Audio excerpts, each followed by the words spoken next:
Hey everyone, and welcome to the second round of my recap of Las Vegas National Chess Open. So, um, basically, I'm black pieces this time, and I'm still sitting on the nice boards, the bougie boards. I'm actually paired up against a player I've already played against. Her name is Rachel. I played her in the December, and this is how it went. I was white, so I played e4, best by test, right? And we played this little line, which knight takes is horrible. Also, queen to b6, a castle. She's trying to be tricky. If I play rook e1, she does bishop c5, and I'm kind of screwed. So I gotta play d3. And now she's trying to maneuver her knight to c4 to d6, and to get some like f5s in.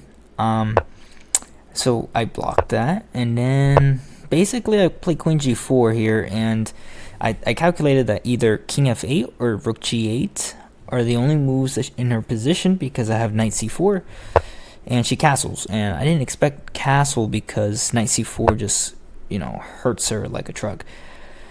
And she played bishop c8, and here I unfortunately didn't play queen g3. It was weird. I was seeing ghost. Like, I think it was like queen g3, knight takes c4, like just a mad dog. And I was like, really? g6 and then bishop takes. And like, there's a reason. Like, there's something that I thought was I don't know what I was thinking here in this position. I thought I was losing or something.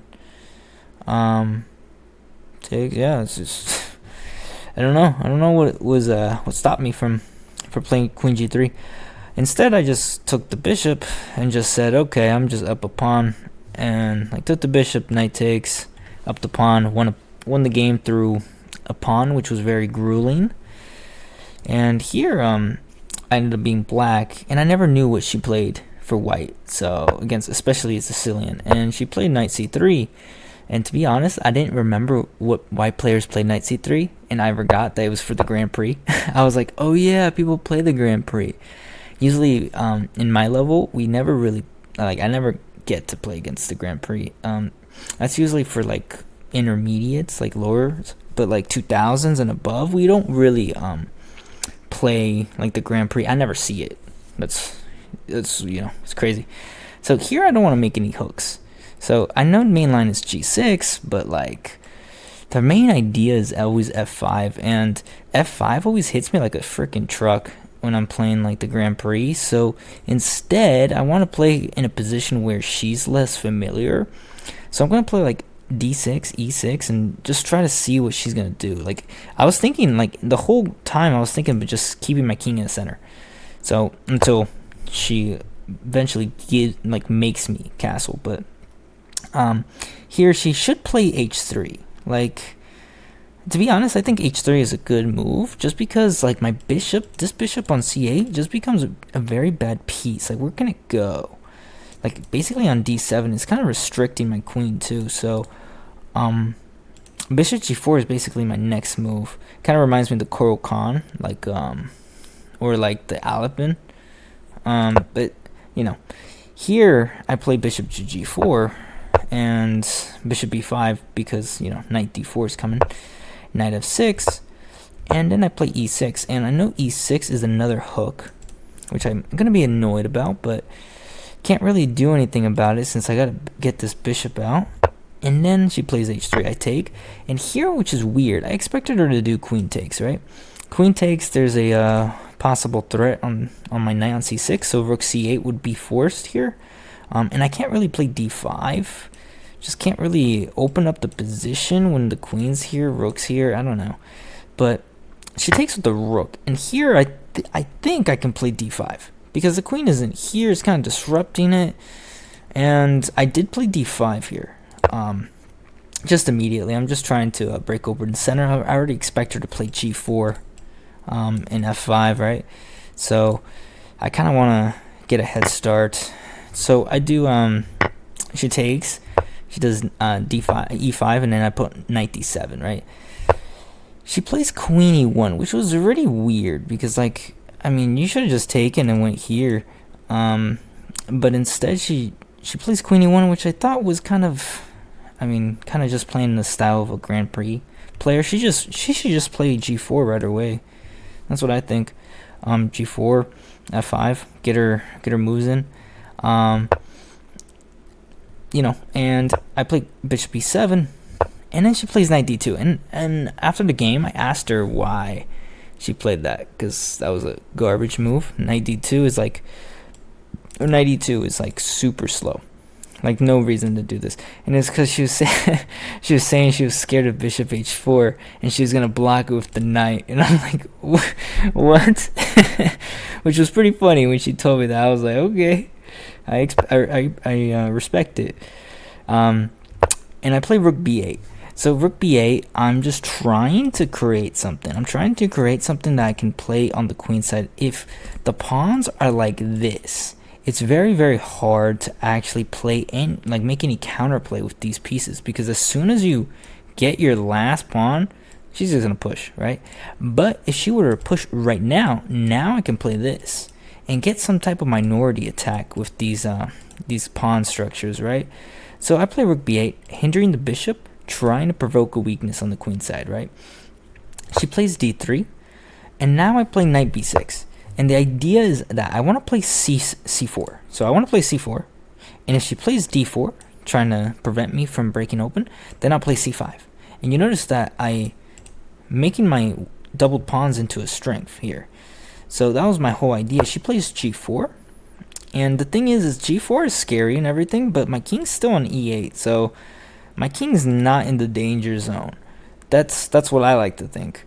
And I played D4, and this is by far the worst move I've ever played in my life. Well, no, it's round 6 is my worst move I've ever played in my life. But go on. Here I can just play H5. H5 is such a it makes no sense why I played D4, because my idea was that D4, I'm like, oh, you can't play F5 because of forks. But no, that's just a horrible move. Here, the main idea of why I kept my king in the center was that if you play G4, I'm playing H5, with the idea of that my rook is getting activated. And if you were to play G5, now I lock down the structure with G6. And now I can castle, bring my rook over, bring my bishop on F8, and bring my bishop on G7, right? But instead I play D4 with the idea of, if you play F5, I'm going to play Queen D5 and take the pawn, forking the rook. The thing is, this bishop on F4 basically skewers me and wins a full rook, right? For the price of a pawn. Which I should have saw. And it was only until she played F5 of where I saw that after Queen D5, I'm just like, wait a minute, Bishop F4 just wins on the spot. So I can't do that. So she doesn't even need to guard the pawn. Here, surprisingly, I could play, which I end up playing something similar. I could play something like Bishop H4, right? Tack it, Queen D, like F1, and I can actually castle here. Because the threat is like, taking the pawn. I can actually castle here, and it looks kind of dicey, but like, if you play something like F6, then I have like G5. And this bishop is cemented. I've stopped all these pawns. This knight is kind of restricted. This bishop is as well restricted, which makes sense, which is something similar I did, but obviously I would never have seen G5 in that position. I play Queen D5, and I'm just like, wait a minute, she doesn't have to guard. Like, she can just play she can even play like Knight F4. She plays Knight F4, if I take, she can even go like here or something, alright? Because if I take Bishop F4 wins the exchange. So kind of a dumb move by me. So like, if that happens, I probably would kind of have to go back to D8. I don't even know if I can go to D7 because of F6 ideas. I don't know. But yeah, she plays Queen G3, and this is basically where the tide kind of shifts for me, where I'm just like, I'm thinking for a while, like a really long time, I'm trying to figure out if I should take, or like I should maneuver my knight back to D7. That was one of my moves. Or even play C4, but like, the thing is, F6 is always coming and attacks my bishop. So first I wanted to play Bishop H4, which is kind of like a distraction tactic, right? So if you take, I take the rook. So she plays queen g2, that's the only move, and then I play g5, which I thought was genius. Like, it's one of the best moves in the position. The best move is castle, but who the heck is gonna castle like that? Nah, I like g5 because I prevent knight f4. I also prevent any bishop's infiltration. Also, I stop these pawns. Also, f6. f6 was kind of annoying, and here she en passant, which I was hoping for. I take with the h-pawn, right? And now my rook is active. My rook is active in the file, and I might not even castle, just because my rook on the h-file is doing a good job. Now she plays queen f1, and that, again, it's a really bad move, because now you're allowing my rook to be active on the second, or the 7th file, which can easily be able to be swinged over if this pawn is gone, right? Or even if I were to castle, I can swing this rook over to double, right? And now she plays bishop f4, which is kind of forced because she has to protect the pawn on e5. There's no other way. This becomes a weakness. And I can play knight d7. I can easily play knight d7, but then I see like c4, and if I take, then knight takes. And I wasn't sure in this position that it looked a little too dicey. So instead of me playing for a pawn, I played for the queen side. Because like now that I stopped the whole king side, the only thing left is my queen side, right? So I play c4, trying to undouble my pawns. She plays c3, and then I play c5, still trying to undouble my pawns, right? Just trying to liquidate my weakness, which is basically the doubled c pawns. And now she plays rook d1, and I see that this pawn is hanging, so I take, and I take the pawn on e2. And obviously the pawn is hanging because she wins the pawn back. Here she does something weird again. Queen c1. Again, something that's like, she's a little bit too materialistic about the pawn on b2. Just because I think she gets her pieces very active. Like a move like knight takes, d4, like threatening knight b5, knight c2, c7, does seem a little bit like interesting. Also, like if I were to take the pawn, I don't know, her rooks get active. Like I didn't think of taking the pawn. I was probably playing knight d5 first, before I would even consider taking the pawn. But queen c1, like, just helps me castle, right? So I just castle because she was threatening queen c6 check, picking up the rook. Actually not picking up the rook because of rook d7, but just making my position a little bit more passive. And then she takes with the rook again, like rook takes d4, which is weird. I think this rook is just kind of awkward here. I think the knight would be a lot better. And obviously I was thinking about rook c8, attacking the queen. But then she plays knight c3, and then there's a reason why she didn't take, right? So, and also prevents my knight going to the good square on d5. So instead I play knight d5 first, and then I'm going to double on b8. She plays rook d2. I play rook f to b8. Rook a3. So this is a move which is funny. I actually missed this. I sat there for a second and I was just like, okay, where can I bring my queen? I can't go to, oh wait, I can't go to c4. And then I was like, can this knight go somewhere? Attack? And then, so I can bring it, and I'm like, oh wait, but the rook is here. And I'm like, oh, thank God I doubled rooks because I can just take. But it's crazy. That's one move almost lost me the game right there. B takes a3, and then I do rook b1. And then she plays rook c2, which I thought was a blunder. Like I put blunders here, so it's not like the engine is telling you anything. It's just me putting indicators. I haven't really looked at it in the engine that much. Here I'm thinking this. I'm thinking, oh wait, isn't knight takes f4 the possibility? Knight f4, bishop g5, and the queen's kind of stuck. But then I thought, like, I just thought that it was way too complicated. I was just like, why am I going through this line where I can just win a pawn? And the dumb part was I immediately saw that if I take and she takes on with the bishop, which is forced, I have this, right? A double attack. Well, not really a double attack because of bishop. But I saw king g2. Like king g2, and I'm like, oh, knight check, And I'm just like, about to win a pawn, right? But the thing is, she doesn't have to go knight king g2. She can go king h2. And then I'm like, oh. So I missed that. I missed that by in my calculation. But she took.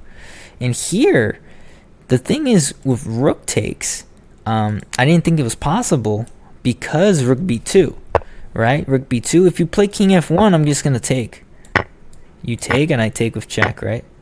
And king f3, knight takes, and I'm up a pawn. I'm not even up a pawn, am I?